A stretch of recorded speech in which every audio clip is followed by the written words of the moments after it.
Añoranzas de electricistas, de Víctor Manuel Sánchez. La historia de los electricistas nos permite encontrar una trayectoria política de su presente.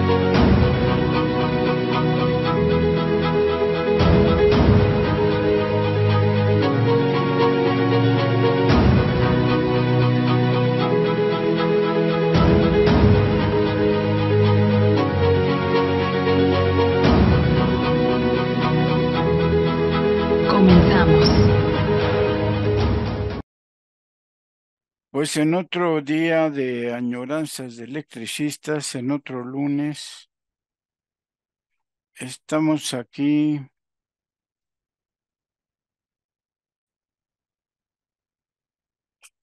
con otra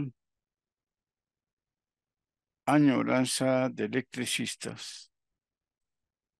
Recordemos que el tema de ahora es propiamente reconocer que el Sindicato Mexicano de Electricistas a lo largo de su historia ha tenido distintos compañeros que le aportan como cuadros políticos sindicales, opiniones, puntos de vista, formas de modular la política que el Comité Central o la perspectiva nacional le permite a los electricistas ubicarse en las problemáticas contemporáneas.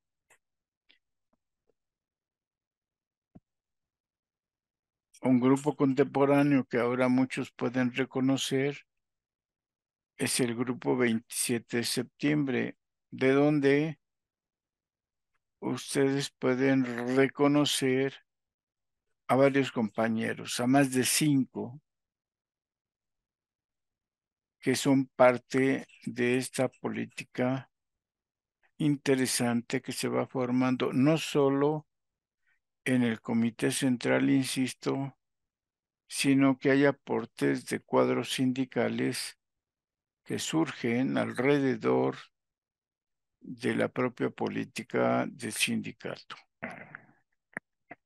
En ese sentido, encontramos un documento de un compañero militante de un cuadro político sindical, Roberto Iriarte, que presentó sus puntos de vista sobre los convenios de productividad en compañía de luz deben renegociarse. Es la época de el reconocimiento después de que desde 1975 se negara la posibilidad de crecer a la compañía de luz y por tanto al Sindicato Mexicano de Electricistas. Hubo convenios que surgen al mismo tiempo que el nuevo organismo y este compañero Iriarte propone que deben renegociarse, que están mal estos convenios de productividad y tienen que formularse desde otra perspectiva. Y hemos venido comentando lo que dice él. Bueno, para discutir la creación del nuevo organismo, se declaró permanente la asamblea citada es profeso. El secretario general, violando el estatuto, menospreció dicha asamblea e impuso sorpresivamente sus convenios en otra asamblea citada específicamente para discutir la revisión salarial. El mismo 25 de febrero se celebró esta asamblea desde temprana hora. El auditorio del local sindical se llenó con trabajadores y no trabajadores, acarreados en camiones, así como con bandas armadas para impedir violentamente cualquier discusión. Aquí cuando dice bandas armadas, pues no ser bandas de música, porque de otra manera, con que diga que hubo compañeros que entraron exprofeso armados para limitar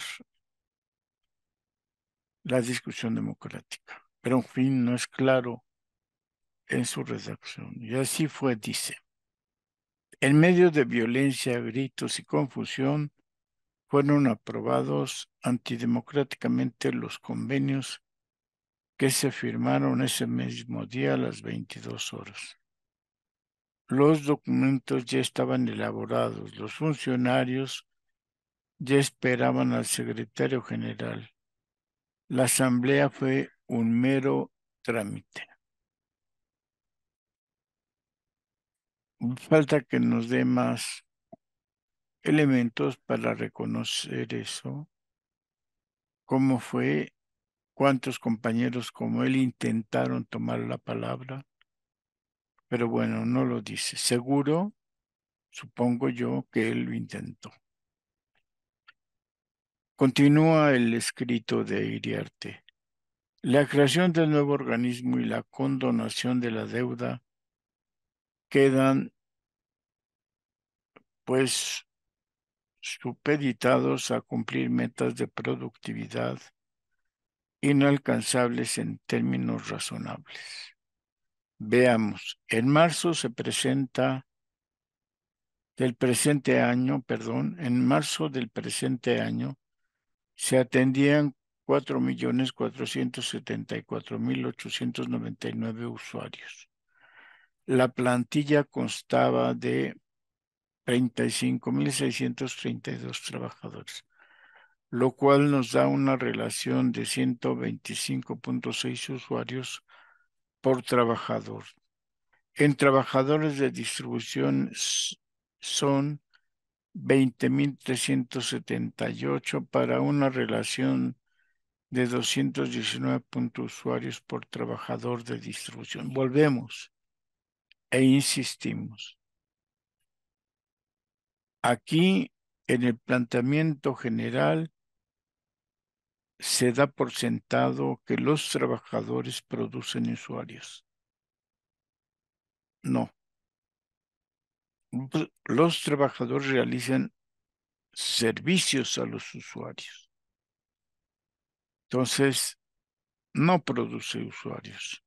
La compañía de luz no produce usuarios. Los usuarios es la población de la zona de trabajo que pueden convertirse en usuarios, pero la relación es otra. En todo caso, es una relación con la cantidad de población que hay en la zona de trabajo.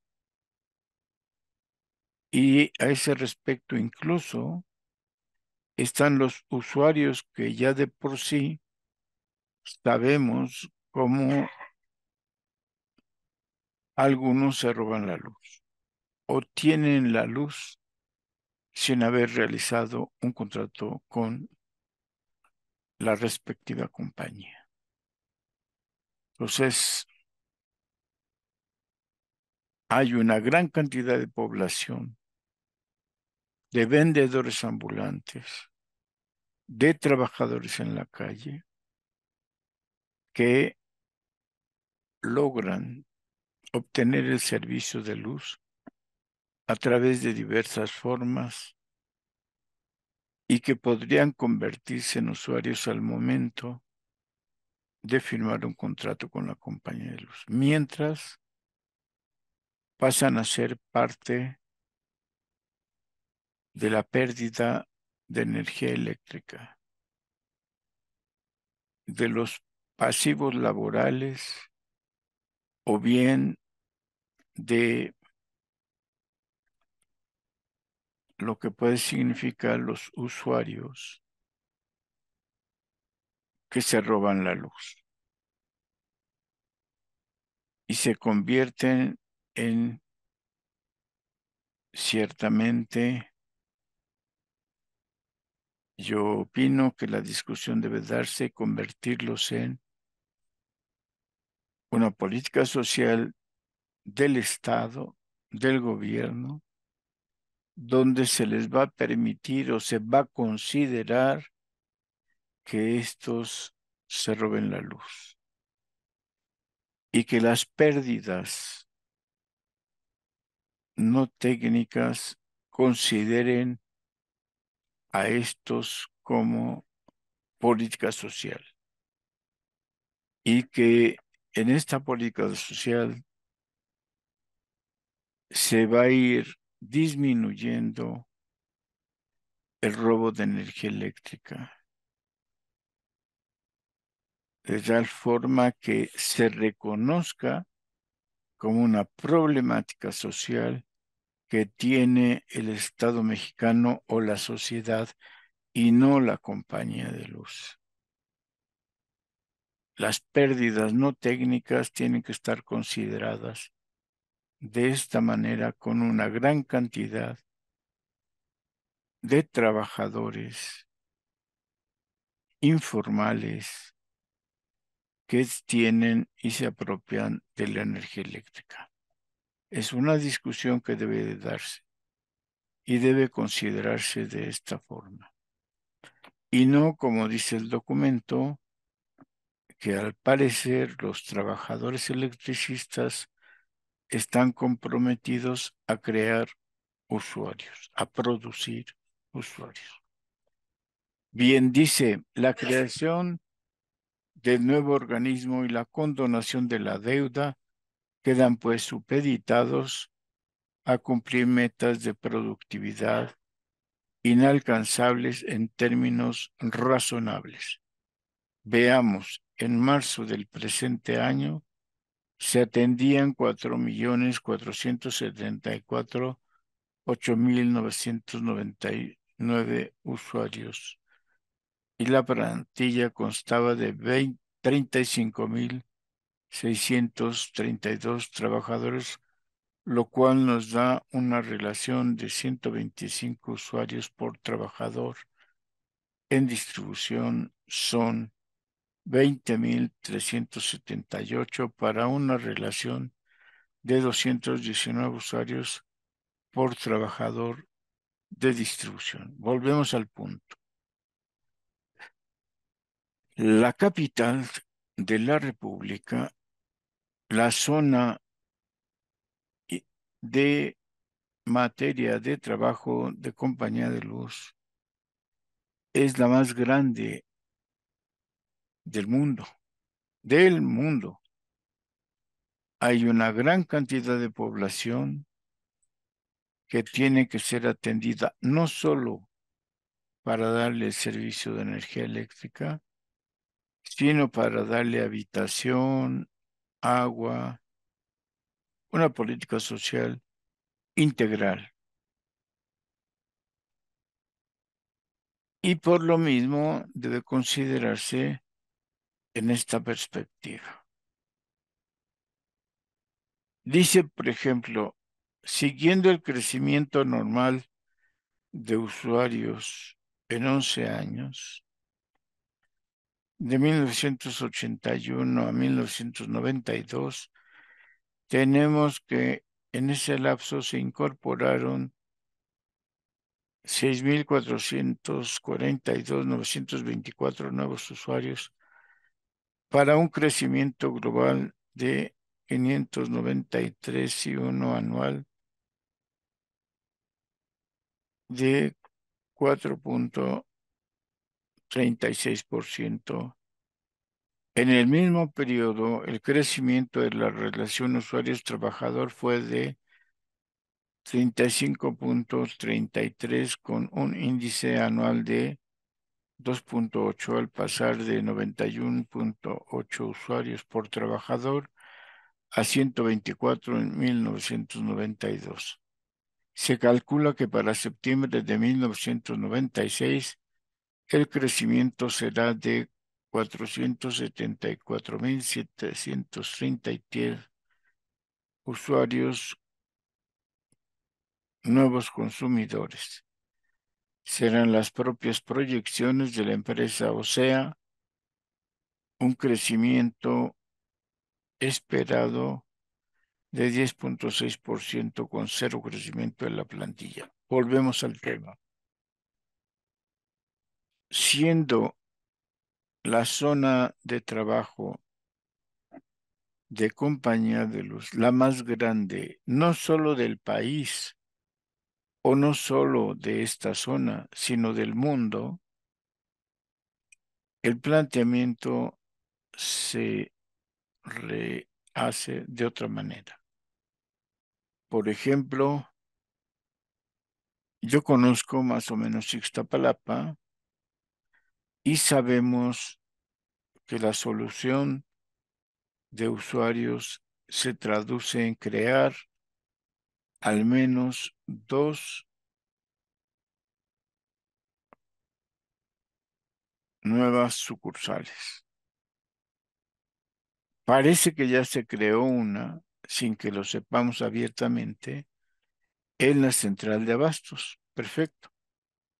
Hay una gran cantidad y una demanda concentrada específicamente en la central de abastos y reconociendo ese factor fundamental, se creó exclusivamente para la central de abastos una sucursal. Perfecto.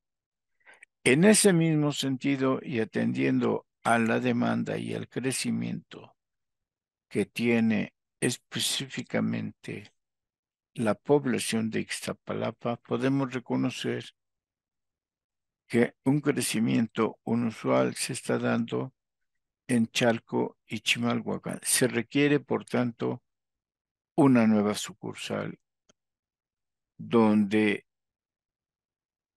recreando la sucursal de la central de abastos, la vieja sucursal de Ixtapalapa y una nueva que debería haber en Chalco, Chimalhuacán, o dos que atiendan al crecimiento inusual de la población, el replanteamiento de que si sobran o no trabajadores se plantea de otra manera. Porque se requieren al menos 2 sucursales más. Y si la zona de población crece fundamentalmente acá o quizá en Naucalpan, debe estudiarse dónde debe crearse 2 sucursales más en Ixtapalapa. Y el problema automático que está planteando Iriar adquiere otra forma y otra perspectiva. Y no hay por qué plantear lo que dice aquí.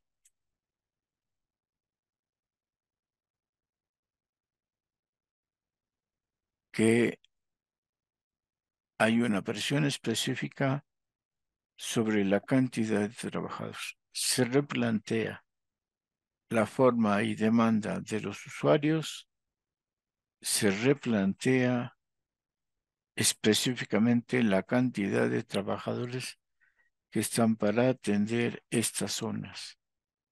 Y el problema es otro. Claro, si es conveniente la propuesta original diría de renegociar los convenios, pero atención, la responsabilidad es de la compañía de luz fundamentalmente.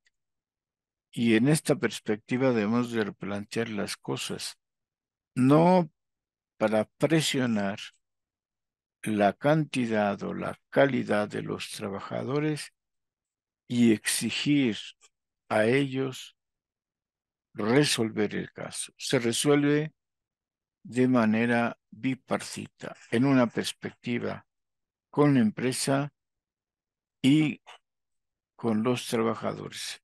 Recordemos, los trabajadores solo realizan ciertos trabajos y solo tienen su fuerza de trabajo para plantear y resolver los problemas de la capital de la República. Respecto a la demanda de usuarios como respecto de estos llamados pasivos laborales o, como se quiere dar a entender, esta fuerza de trabajo que no está usada de manera correcta. Es decir,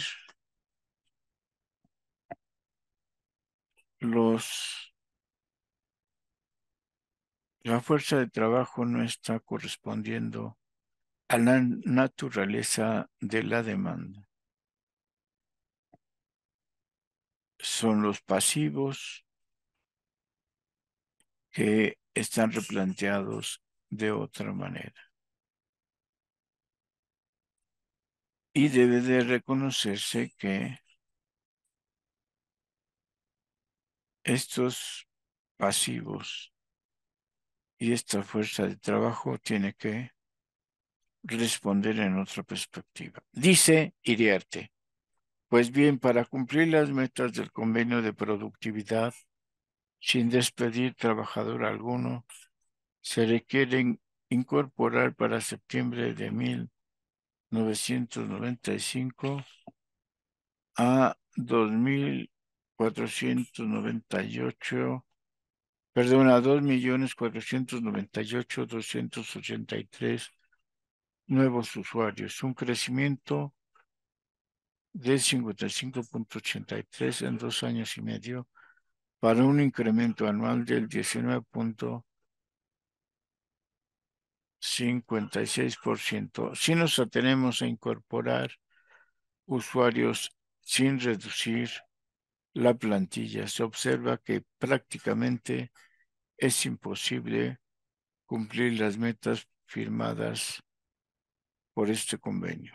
2,5 millones de nuevos usuarios o que no tienen servicio eléctrico o que no están regularizados, no los existen y en todo el país. Este es el problema. Aquí está claro. Hay una gran demanda y una gran cantidad de usuarios en la zona central del país. Y la empresa tiene que recurrir a replantearse cómo atenderlos y crear suficientes sucursales en este territorio que atiende la compañía de luz. Una sección es Iztapalapa, otra es el centro de la capital y así nos vamos viendo sucesivamente dónde está la problemática. Esto no lo está planteando en las discusiones que menciona Iriar, porque debería de traer a colación este tema aquí. La compañía de luz o los trabajadores electricistas no producen usuarios. Los usuarios los genera el propio crecimiento de población en la capital y hay que atenderlos, eso sí, para eso sí está compañía de luz, pero no para producir usuarios como se da a entender según la redacción de Iriar o de los convenios que se firmaron. Hablar como hacen quienes apoyan los convenios de regularizar las zonas de fraude,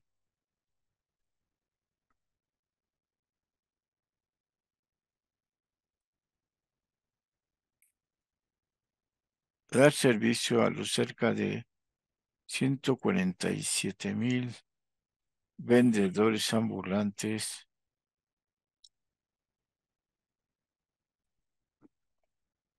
en la zona centro. Fíjense aquí, menciona en la zona centro y en vez de verlo en otra perspectiva de decir necesitamos sucursales como un compromiso de la empresa que tenga la suficiente cantidad de trabajadores o que se reagrupen y remuevan trabajadores de una zona a otra, de tal manera que esa movilidad daría pauta para replantear la problemática de usuarios como de compañía de luz. Dotar de servicios a quienes carecen de él como medida para cumplir estas metas se bordan en el vacío. Claro, en esa perspectiva, pero viendo la problemática con dos responsabilidades o participantes, empresa y trabajadores, la perspectiva, la orientación se modifica fundamentalmente. Simplemente no existe esa cantidad de posibles usuarios ni existirá en los próximos años. Habrá que contar además que un usuario es un servicio y un servicio puede ser lo mismo una casa particular que un edificio de oficinas o una fábrica. Yo le agregaría una vecindad donde sus habitantes pueden ser más de 50 personas, cuyas familias integradas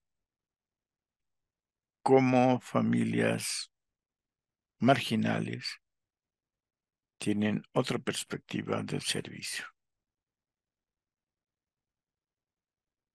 Habrá que contar además, perdón, el consumo sea diferente y se encuadran en tarifas distintas. Si a eso sumamos que no existe ninguna partida presupuestal para una posible ampliación del servicio, la única manera de alcanzar la relación entre usuarios y trabajadores general y trabajadores de distribución es reducir la plantilla. Volvemos a la misma perspectiva. Iriart plantea las cosas desde la perspectiva de la empresa. Estamos como gerente y efectivamente en esa medida hay que renegociar los convenios. No se debe de tratar en perspectiva gerencial el asunto que se está tratando, o por lo menos no como este gerente, sino que se dote de suficientes sucursales y en ese caso de suficientes trabajadores en las distintas áreas, tanto en oficinas como en dotación de servicios, conexiones, instaladores, medidores y atención a esos nuevos usuarios. Entonces, no hay que reducir la plantilla, al contrario, en esta perspectiva se modifica y se reubica la plantilla y muy probablemente se pida un aumento de la plantilla de trabajadores. Hay que replantear las cosas y podremos tener ese resultado. Probablemente en Ixtapalapa no se requieran 3, sino 4 sucursales.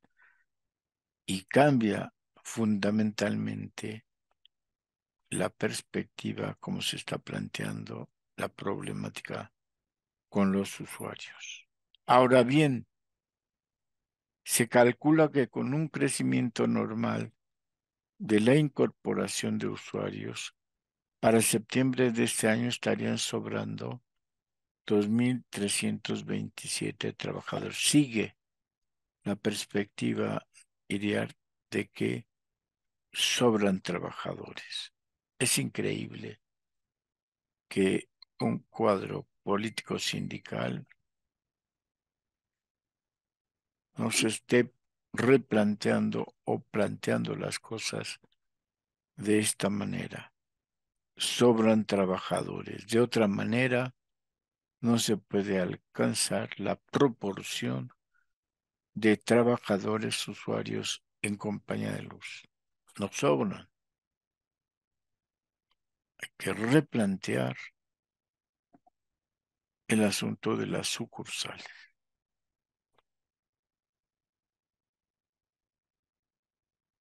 de los cuales de estos 2.227, 1.119 de distribución y para septiembre de 1995 serían de más de 10.340 trabajadores en general, entre ellos 6.996 de distribución.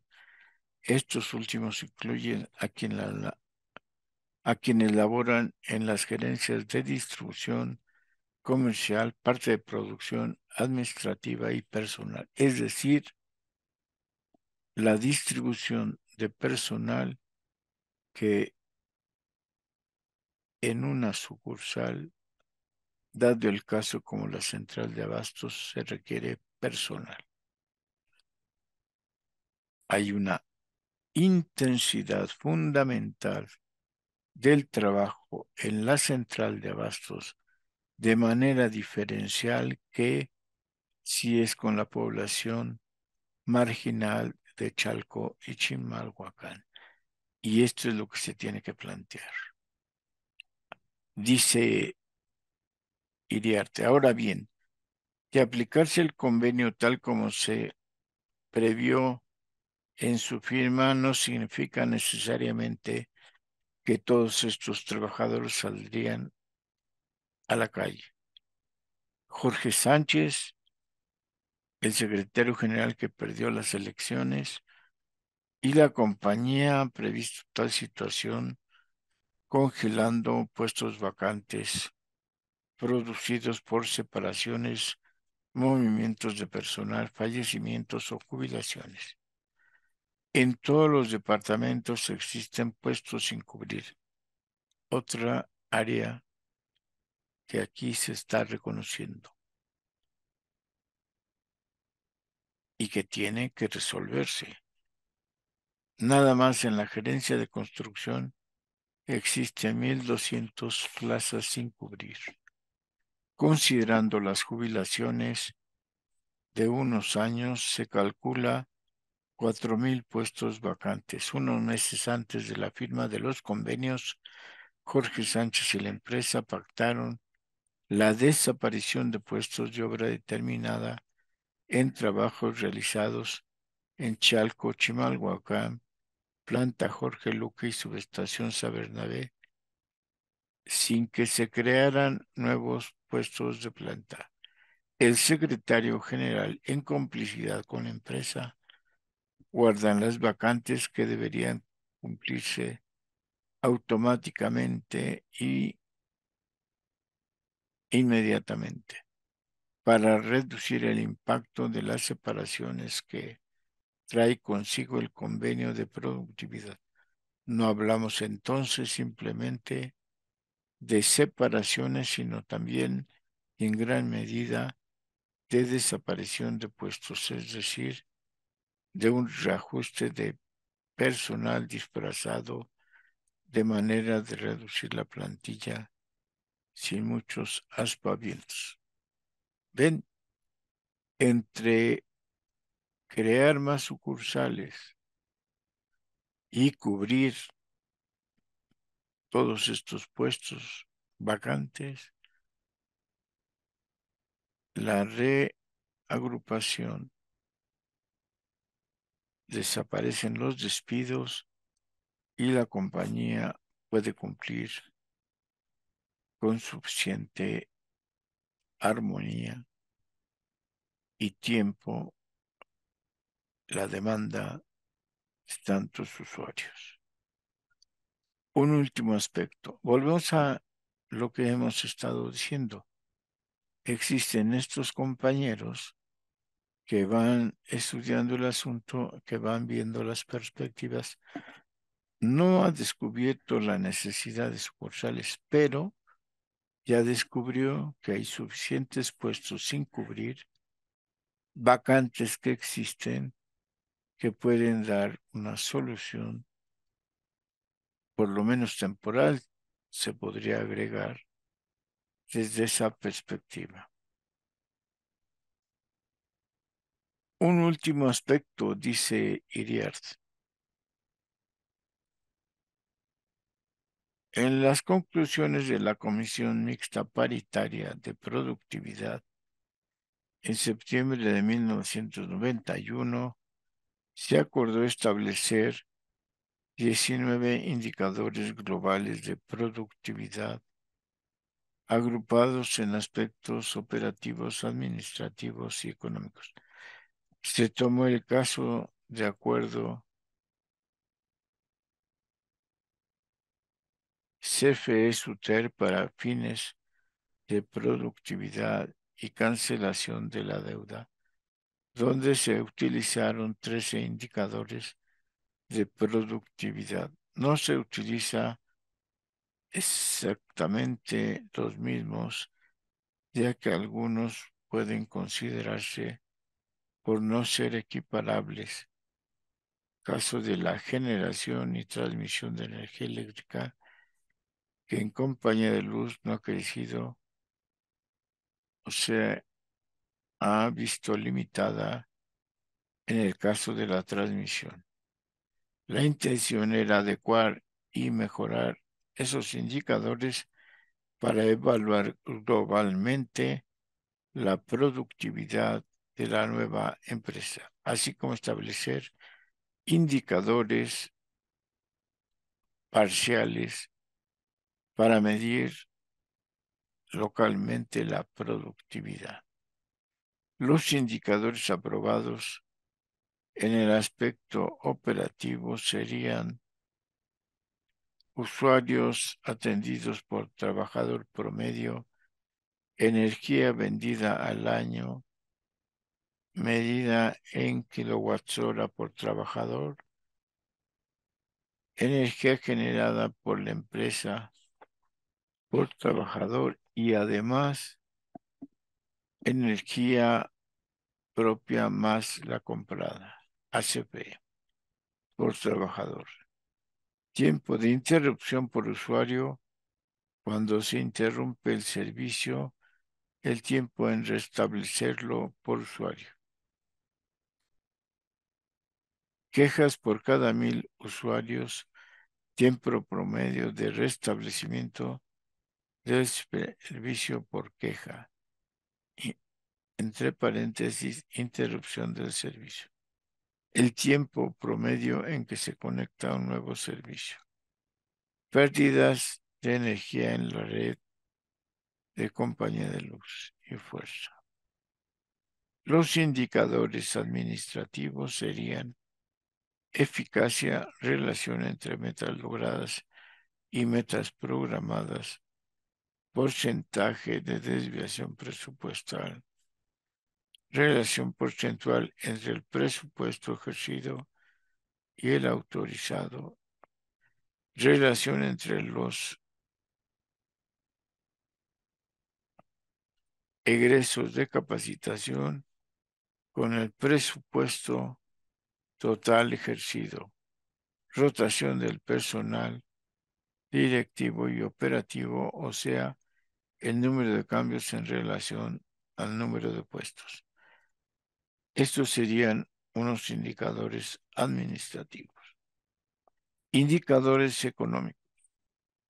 La relación entre el presupuesto autorizado más el presupuesto solicitado, que serían los recursos administrados, evolución de los elementos del costo y precio del kilowatt hora.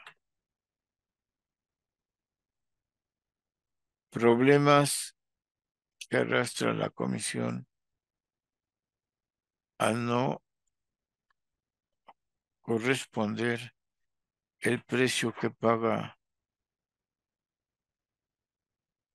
a CFE por energía eléctrica en bloque y al precio que se vende el kilowatt hora al consumidor. Este tema, como todos sabemos, es una imposición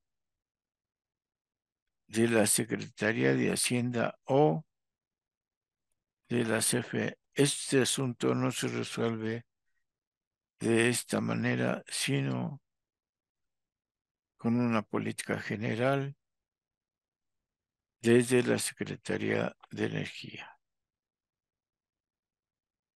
Evolución y comparación con precios internacionales por kilowatt.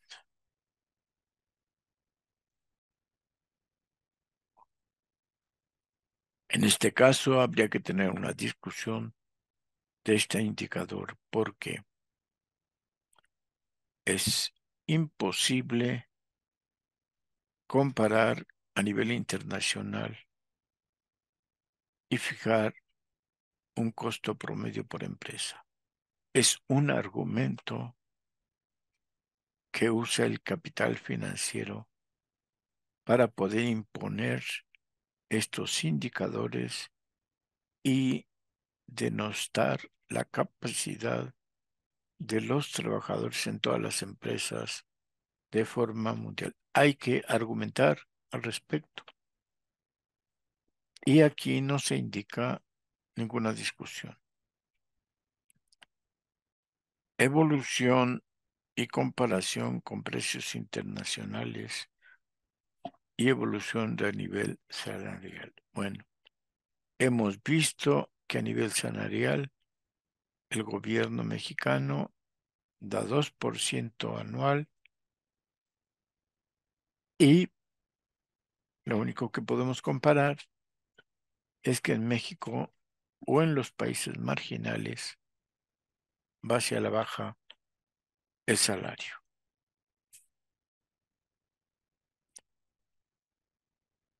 Composición y comportamiento de valor agregado, composición orgánica del capital y productos de explotación entre gastos por servicios personales. Como se ve, estos indicadores que aún requieren de mayor adecuación y perfeccionamiento son producto de un estudio serio y profundo. Pues bien, empresa y gobierno ignoran los criterios para el análisis y soluciones propuestas por esta comisión mixta. Los desechan simplemente. El compañero debió haber previsto el debate y agregar aquí los asuntos que desecharon. De otra manera, quedamos en la perspectiva de proponer la cantidad de cosas que hemos estado planteando. Ignoran los criterios, el análisis y soluciones de la comisión mixta, dijo Iriart. Los desechan simplemente para adoptar solamente dos, usuario trabajador de distribución. Hay que señalar que la relación usuario-trabajador no suele equipararse con la existencia en Comisión Federal de Electricidad, pues en esa empresa los trabajos de construcción, manufactura y fabricación de equipo eléctrico son realizados por contratistas. De esta manera, el gobierno no pretende resolver la cantidad de problemas planteados al incremento de la productividad. Para el gobierno, el problema es uno: existe exceso de personal cuando la plantilla no ha aumentado en 10 años. No hace ningún planteamiento técnico, económico, administrativo, incluso laboral, seriamente. Parece que su preocupación es alcanzar algunos niveles internacionales de productividad, los fijados en el convenio de productividad para ser aceptados por el Tratado de Libre Comercio o para vender la empresa al mejor postor. ¿Quién sabe? Lo que sí resulta claro es la jugada de que se trata de tronar al sindicato con ayuda de Jorge Sánchez. No solamente peligra la plantilla, en la firma de los convenios se violaron por lo menos dos de las principales cláusulas del contrato colectivo de trabajo. La dos, la facultad de los representantes que se refieren a las comisiones mixtas mencionadas, la número 30, promoción, se entiende por promoción de un trabajador el aumento temporal o definitivo del salario mismo por motivos relacionados con la cantidad o calidad de su trabajo. Este convenio de productividad se firmó con cero de aumento salarial. Otras cláusulas que ponen en peligro son la 10, referente a la materia de trabajo. El convenio elimina la posibilidad de incrementar la generación y la transmisión de energía eléctrica propia. Se pretende eliminar construcción, la tienda de consumo y los talleres. Por lo menos, la tienda está en proceso de pasar prácticamente bajo control privado. La construcción es minada cotidianamente por el contratismo. Los talleres serán puestos, como ha sido en los últimos años,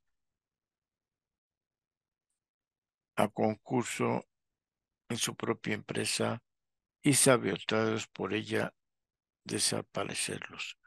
Por último, de las cláusulas más importantes, las 64, las jubilaciones, están amenazadas. La empresa quiere eludir esa erogación y constantemente presiona para eludir el pago. Las formas que pretende aplicar para lograr pueden variar, pero no varía la intención de eliminar este gasto catorcenal, como ha sucedido con otras empresas estatales, bajo el argumento de aumentar la productividad.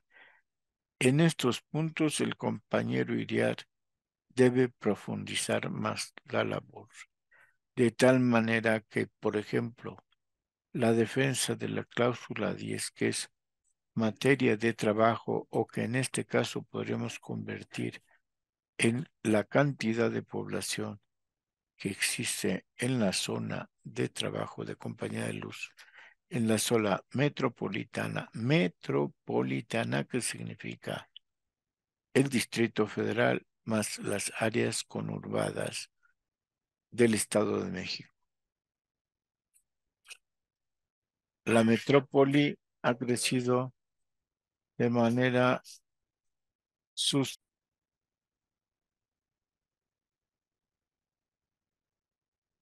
Insisto, aquí debió el compañero de ampliar su capacidad crítica a este tipo de aspectos. ¿Cómo relacionar la materia de trabajo, la cláusula 10, con la población que exige el servicio o por lo menos que presiona para que se realice el servicio?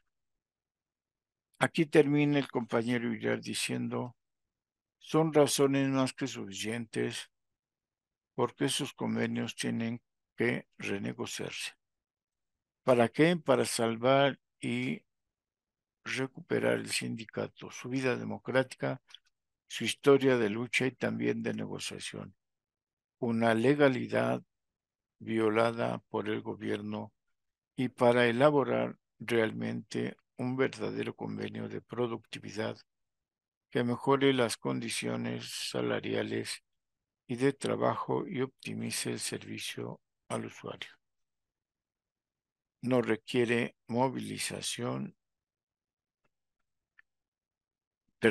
esto requiere movilización,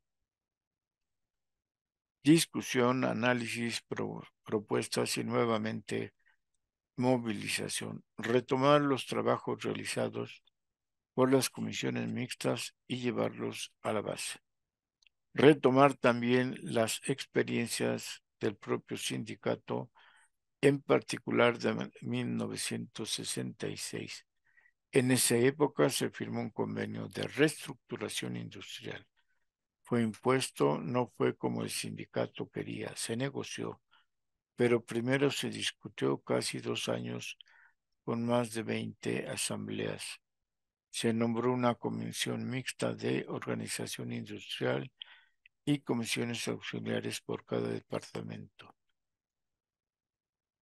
No hubo separados, no desaparecieron secciones ni puestos, pero se crearon otros y se logró una mejoría salarial. En fin, son temas que habría que tomar en otros artículos. Por ahora queda como está. Firma Roberto Uriar en junio de 1993. Son en total 10 páginas y son muy ricas, permiten tener una perspectiva general y debemos reconocer que la perspectiva sindical, que la perspectiva bilateral comprometiendo a la empresa en su respectiva responsabilidad. Los usuarios se atienden, no se generan ni se producen. Los usuarios se atienden a través de la política de las secciones respectivas a través de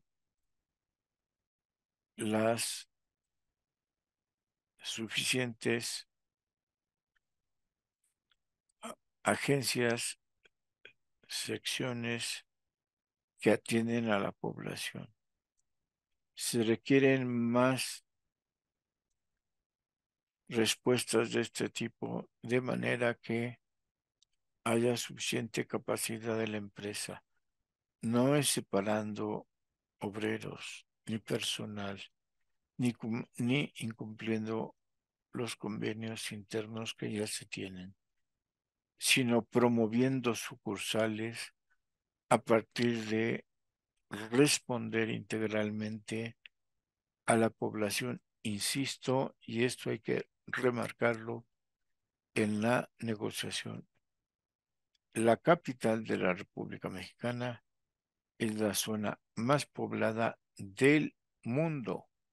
La compañía de luz es increíble, pero es una empresa nacional, autónoma, independiente, atendiendo a la mayor cantidad de usuarios del mundo.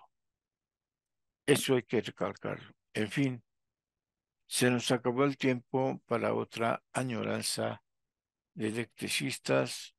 Nos vemos para el próximo lunes y gracias por su atención. Hasta la próxima añoranza. Hasta luego.